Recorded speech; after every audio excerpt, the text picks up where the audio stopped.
All right, YouTube. So, as you know, there's been a lot of gun violence in Chicago, and now with the report over the weekend, the video is going to be in the description, of course. But there has been 35 people shot over the weekend there in Chicago, and 5 of them have died, and all of them remain hospitalized in various forms of condition. So there might be more deaths, but that's a hard one to say. There might be more dead people, in other words.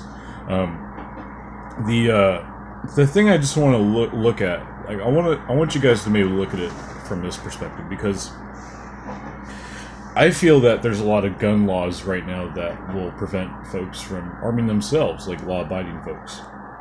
Essentially, and it's the same thing with drugs. If you make things illegal that shouldn't be illegal, or excuse me, if you make things illegal that shouldn't be illegal, you're essentially cornering off the market to the black market and all the black traders, or whatever you call the folks that are on the black market. Still, black merchants, whatever. They will take full advantage of it because essentially they know they're committing a crime, so they essentially monopolize it. It's the same thing with the Prohibition era with alcohol. Basically, and same with weed growers. It's the exact same thing. Like, as soon as you make it legal, you kind of take all the wind out of their sails. So think about it this way: there's probably a $1 million, there's probably like millions of dollars made from gun profits, in terms of like guns that are sold to folks, and those guns probably end up back in Chicago. I mean, probably in the wrong hands usually, because generally speaking, criminals are going to go and buy from the black market because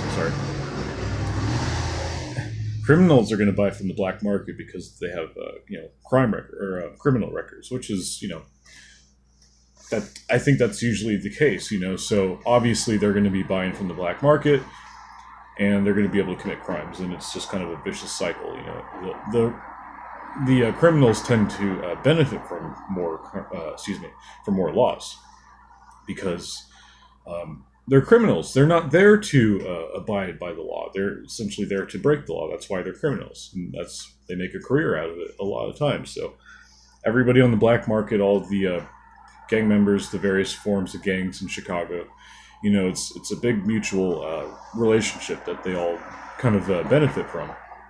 The people that get screwed over are the ones that get shot, like the ones who got shot over the weekend, And there's a lot of ways to look at this. Like, what if some of these folks that got shot over the weekend were in nature law-abiding citizens, but they probably had like a criminal record, or they had like a so-called phobia, and believe it or not, they are actually trying to convince folks to, like the politicians, to basically make legislation or whatever that says, if you have a phobia, you're not entitled to gun ownership because you're considered unstable or whatever, or mentally ill. It's total bullshit. But anyways, like, what if that was some of those folks? What if that was the case with some of those folks that got shot? Something that I have considered. And that would totally be on the city, because they are the ones who've imposed these laws, and I'm sure the state of Illinois has done the same thing as well. And it's really bad, like, New York, California. I think, and this is crazy. This is just absolute nuts, but absolutely nuts. But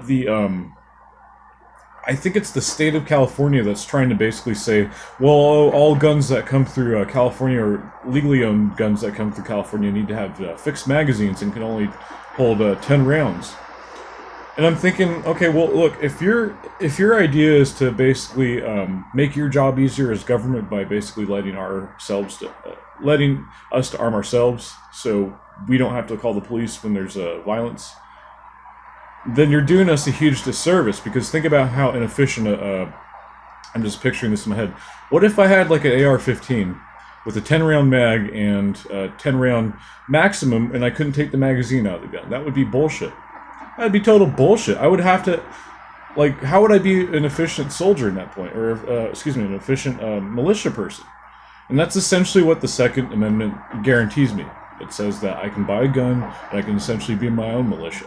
That's the whole idea. And I would feel that the government would be like, oh, that's great, you're taking the initiative to actually protect yourself and your community, like a Stephen Williford. But no, they're like, no, we don't want you to arm yourselves. Call the cops when you're in trouble. And then you end up calling the cops, and then 17 kids get killed at a high school. So, and even beyond that, the fucking FBI, the idiots over there, they're the Federal Bureau of Idiots. They essentially dropped the ball on the whole Nicholas, what was his name, Cruz thing. It was bullshit. I mean, they literally had tips.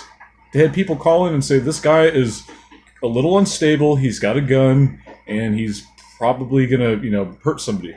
And Nicholas Cruz, didn't he make a YouTube video of him actually say, oh, today I'm gonna be a school shooter?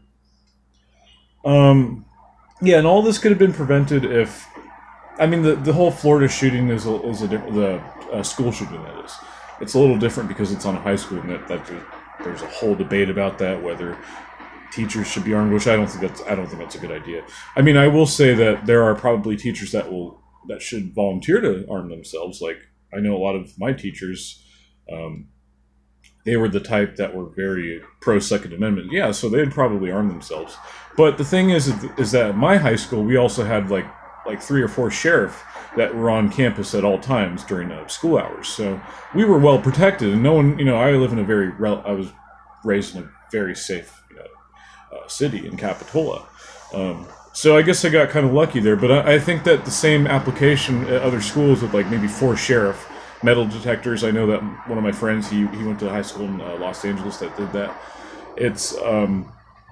It's necessary. Why not? Security is good. And yeah, I don't understand it.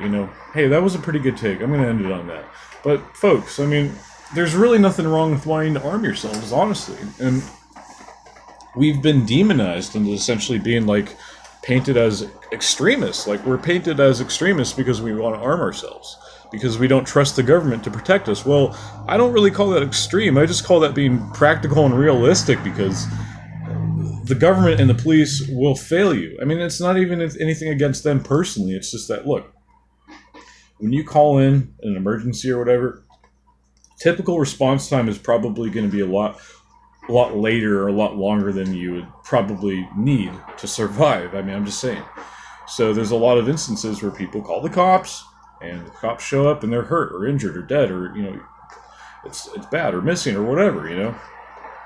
So I just think it's nothing against the cops. It's just like, I want to make their job easier by saying, look, American citizens should be able to arm themselves, so you don't have to be held responsible. So you can actually stay at your beat and watch that dangerous street where people are walking down at night, and making sure that they get home safe, rather than basically just be running around with a chicken with your head cut off,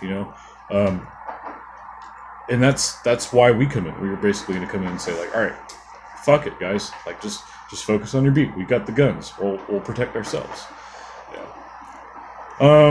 Yeah. Anyways, Second Amendment for the win. That's all I got to say. And thanks for watching, guys.